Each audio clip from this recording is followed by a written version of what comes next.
A mandatory indoor mask mandate again being considered by Monterey County supervisors. It comes just a week after supervisors rejected a mask mandate. Today, supervisors agreed to bring it back next week for another vote. To explain exactly what's going on, we go to Action News 8 reporter Felix Cortez live in Salinas.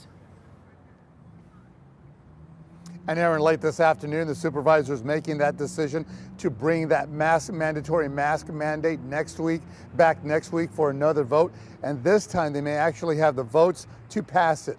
Now, last week, when the Board of Supervisors took it up, it was an emergency ordinance which required a 4/5 vote.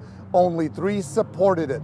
Those same supervisors today agreeing to bring it back next week as a regular item, which will only require 3 votes to pass. At least one opponent said the board should leave health decisions to the county health officer.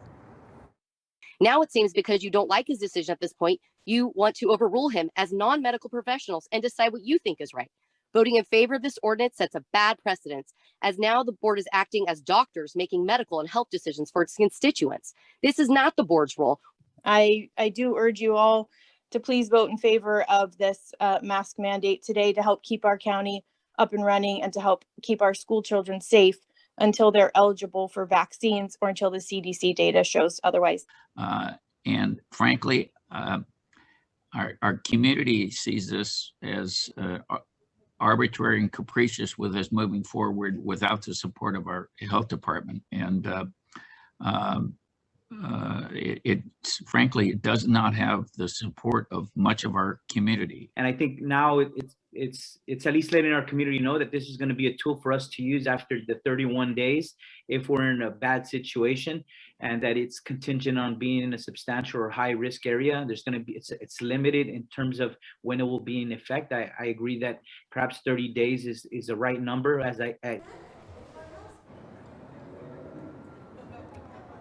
Now, county supervisors amended their original ordinance so that the mandatory indoor mask mandate would only be triggered when the county's transmission rate goes to substantial or high based on CDC data. The county is at low transmission right now. Of course, County Health Officer Dr. Edward Moreno continues to follow the recommendation of state guidelines, which at this point is merely recommending that people wear face coverings indoors and outdoor crowded situations. Supervisors Chris Lopez and John Phillips both voted against the mandatory mask mandate last week, and they voted against it today to bring it back next week, at which time all supervisors will again be voting on this mask mandate. Aaron, Dan. All right, Felix, thank you.